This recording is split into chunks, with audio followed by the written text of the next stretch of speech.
Blair of the Mounties, the story of the Royal Canadian Mounted Police.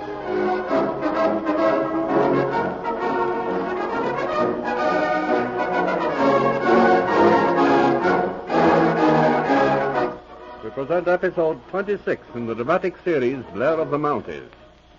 Since our last episode, Marshall, now an inspector, has been transferred to Vancouver. Our scene opens in Inspector Marshall's office.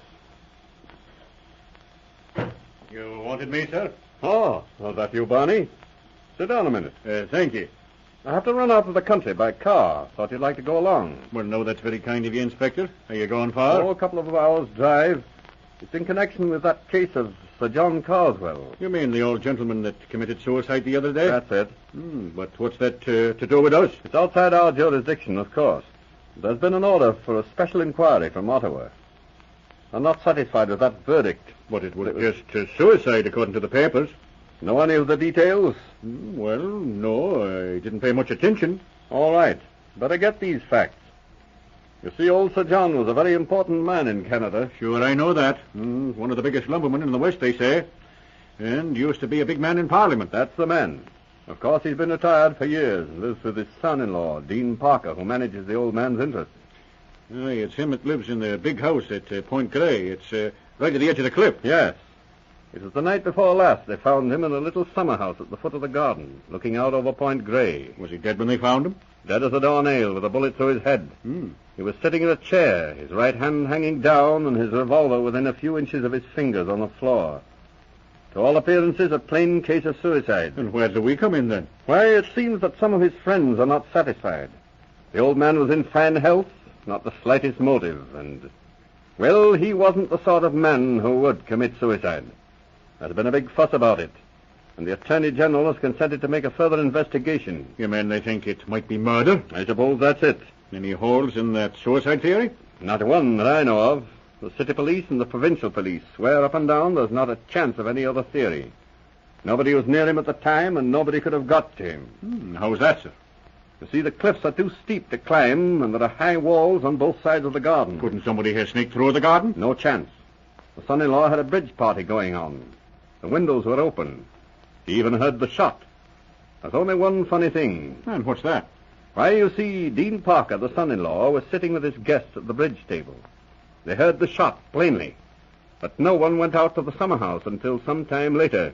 Hold on. You mean they paid no attention? That's just what I do mean. It seems the old fellow always took his revolver with him. He used to sit there every evening for hours, all alone. What did he have the gun for? Well, it appears that occasionally the rats ran along the rocks from an old warehouse nearby, and Sir John amused himself taking pot shots at them. Well, begorra, that's a funny one. So that's why they took no notice in the house, eh? But what's this trip in the country you were talking about? Oh, yes. I've got to run out to Langley. Langley, you say? Doesn't that suggest anything, Barney? Well, no. Only that Inspector Blair lives a couple of miles from Langley. That's where his farm is. Sure.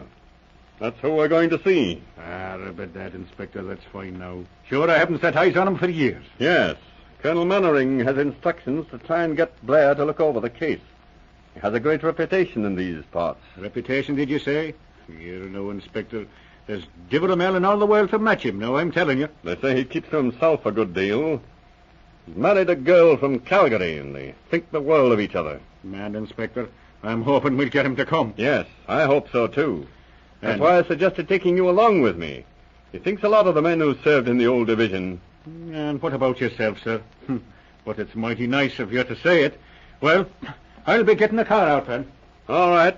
I'll see you at the gate.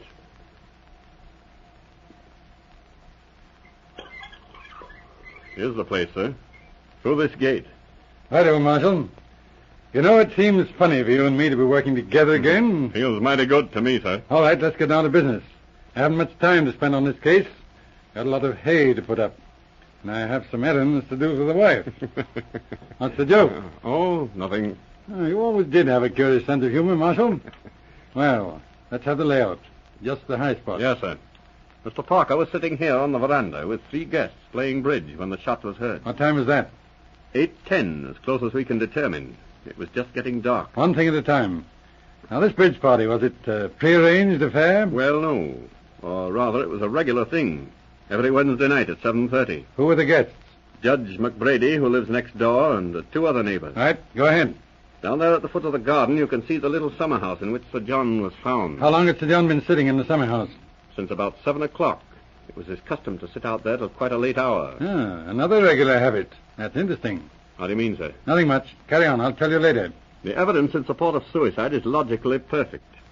Nobody could have been near Sir John when the shot was heard without being seen by the 4 men on the veranda.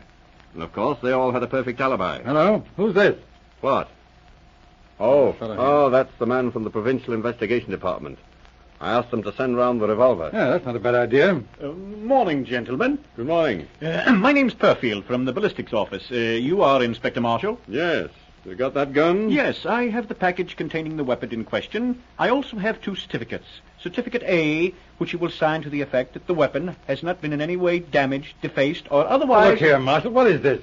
Yes. Excuse me. Perfield, let me introduce to you Chief Inspector Blair. Oh, I'm delighted to meet you, sir. Let me explain. Our Department of Scientific Criminology is very highly organized. Evidently. Yes, indeed. And you see, we have our regulations. Now, Certificate B will be signed when the package has been resealed in your presence. After which look here, Perfield. Just let me have that gun, like a good fellow. All in good time, sir. I must point out that the science of criminal detection has made considerable advances in your time. I'm glad to hear it. Give me that gun, Marshal. Thanks. Yes, 38 Colt. Side action. Yes. What about that bullet, Perfield? Did it correspond? Well, sir, we made a series of scientific tests. The projectile, I may say, was found to have only a difference of 0.005 millimeters. Oh, my dear chap. Was the bullet that killed Sir John fired from this gun? I think I may venture to answer you in the affirmative. Well, thank God for that. Hello? Anybody got a magnifying glass? I have one here, sir. Thanks. Somehow I thought you would have. There's a very tiny scratch at the back of the sight block. Did you see it, Perfield? Oh, of course. We class that as incidental markings or abrasions having no connection with the operation of the weapon. That's all? Ever hear of a Bartley silencer? Well, no. Can't say I ever did. Look it up sometime. It's new, and a good one. Leaves a fine ring scratch like this. I'm willing to bet somebody used a Bartley silencer on this gun quite recently. It reduces the report to a faint click. Most interesting, sir. May I point out, though, that the shot which killed Sir John was heard by 4 people. Splendid, my boy. So my little theory falls to the ground. See what it is to be a scientific detective. Well, that's all I want. Better thrash this business of sealed out with Perfield, Marshal, then come back. We've got to get on. Where's Barney? Here I am, sir. Right, come on, Barney. I need a man with a good old-fashioned mind to help me figure this out. I'm with you, sir. Barney, I don't know what the world's coming to. This catching criminals with a test tube and a filing system gives me dyspepsia. Sure, it's a great business, sir. Yes, well, I didn't want to nose into this business, but now I'm in, we've got to make good, eh, Barney? You see, I've just got 2 hours to find a murderer. What's that? What's that, sir? Did you say murder? Yes. Think I'm jumping to conclusions, Marshal? Well, no, but the evidence points unmistakably to suicide. Does it? All right. I say it's murder. I don't know who did it. I don't know how it was done. But I think we'll find out inside 2 hours. Well, sir, I don't know. See here, Marshal. I know you think I'm giving a sort of Sherlock Holmes exhibition, and I detest that sort of thing, but don't you see? This place is like a book. The man was trying to be smart, and he left clues all over the place. That makes it simple. You mean to say that when the shot was heard, there was a murderer in that summer house? No, I didn't say that. When that shot was fired, Sir John was all alone. And yet you say it's simple. Oh, let's get to work. First, I want to make sure how this was done. Then we'll look for the murderer. Just like that, Peter. Yes, let's see. This is the summer house, eh? I see.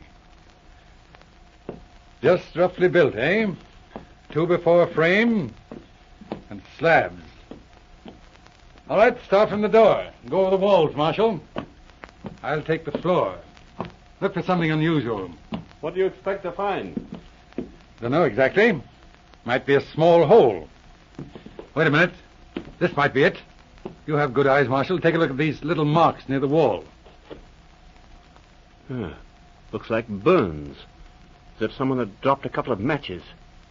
There's no hole here, though. Yeah, that's too bad. Hold on. Yes, there is. Yes, there is. A little hole filled with putty. Yes. Goes through the wall to the outside. Come on, Marshal. Where now? Why, outside, of course. Here we are. This is where the hole comes through. See if the grass in the lawn has been disturbed. Sure. There's a little raised line here. Looks as if a mole had been working. Yes, it runs over to the garden wall. Take a look over by the wall, Marshal. Sure. There? It's here, too. Runs along the wall. Behind the rose bushes, back toward the house. All right, keep going. What's that you've got? It's an old piece of cord or something. Well, that's nothing. Here, let's look. Why, it's a piece of old fuse. See that blackened center? Just what I want. All right, follow up that line. It stops here, sir, by this big rose bush. 20 feet from the house. Oh, but it can't be. Either you haven't given me all the facts, or my idea is no good. Hold on. Now, if Parker or somebody had been dummy just about the time the shot was fired, or a little before, somebody must have left that table. By Jove. That's funny. What is it? I don't know how you guessed it, but Parker was dummy just before the shot was fired. He left the veranda for a few seconds to turn off the lawn sprinklers. The shut-off is just by this big rose bush. Exactly. That's got it. But he was in full view of his friends all the time. He didn't go near the summer house. Of course not. Why should he? Anyhow, there's your case, Marshal. Needs a little working out, but there's enough evidence for the local police to arrest Dean Parker. Oh, but see here, sir, I've got to have something more than that. Some explanation, at least. Yes, all right. Don't be patient. Let's sit down a minute. There we are. If you just give me an outline of your theory... Theory nothing. It's a case, I tell you. Well, anyway, here we go. This man Parker's in trouble. He's been using the firm's money, I imagine. Anyhow, he's hard-pressed. Old Sir John has lived too long. Parker's wife inherits the fortune. Yes, we practically had that already. Well, now the crime. Parker has this bridge game all staged. It's just before 7:30. His guests will be here in a minute. He goes out to the summer house. Old Sir John's asleep. Parker shoots him with a silencer of the gun, on the gun. Leaves the gun there. Walks back and meets his guests. Nice as you please. But the second shot... Yes, that's Parker's big idea. A little while later, Parker raises his partner's bid very heavily. That's a guess, of course. Funny. It really happened. Of course, Parker's dummy. He walks across to that rose bush to turn off the sprinklers. He has a fuse laid to that hole in the summer house wall. It has a blasting detonator on the end. Number 1, I should say. That makes quite a nice report. Well, it's getting dark. The others are playing bridge. Parker touches off the fuse. They hear the report, see? So, and because they're used to Sir John occasionally shooting at rats, nobody pays any attention. That was the only clever touch in this affair. Otherwise, it's childish. So, dummy played the hand after all. Yes, dummy played the hand. Well, I must be going. Let me know how this comes out. I've got to hurry. Got some sewing cotton to match. There'll be the devil to pay if it isn't right. Oh, that's all right, young fellow. You wait till you're married. Ladies and gentlemen, you have heard episode 26 in the dramatic series Blair of the Mounties. Don't miss the next episode in the series, entitled The Feminine Touch.